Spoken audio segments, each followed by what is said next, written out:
أعوذ بالله من الشيطان الرجيم.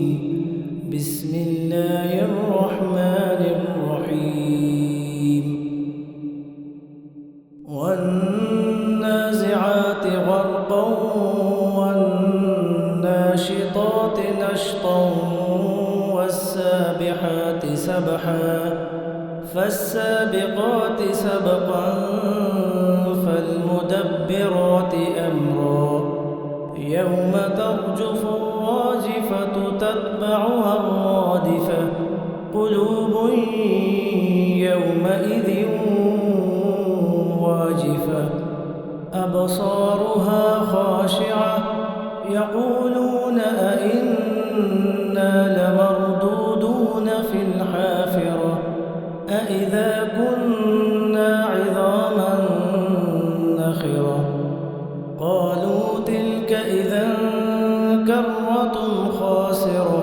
فإنما هي زجرة واحدة فإذا هم بالساهرة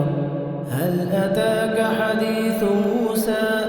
إذ ناداه ربه بالوادي المقدس طوى اذهب إلى فرعون إنه طغى فقل هل لك إلى أن تزكى وأهديك إلى ربك فتخشى فأراه الآية الكبرى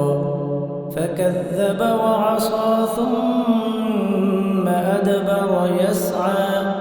فحشر فنادى فقال أنا ربكم الأعلى فأخذه الله نكال الآخرة والأولى إن في ذلك لعبرة لمن يخشى أأنتم أشد خلقا أم السماء بناها رفع سمكها فسواها وأغطش ليلها وأخرج ضحاها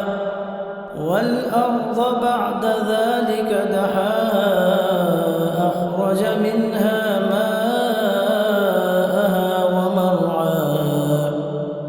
والجبال أرساها متاعا لكم ولأنعامكم فإذا جاءت الطامة الكبرى يوم يتذكر الإنسان ما سعى وبرزت الجحيم لمن يرى فأما من طغى وآثر الحياة الدنيا فإن الجحيم هي المأوى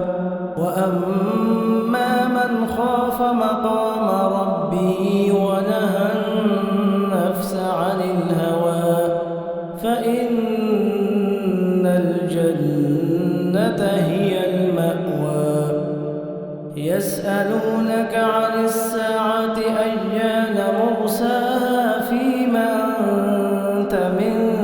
ذكراها إلى ربك منتهاها إنما أنت منذر من يخشاها كأنهم يوم يرونها لم يلبثوا إلا عشية أو ضحاها صدق الله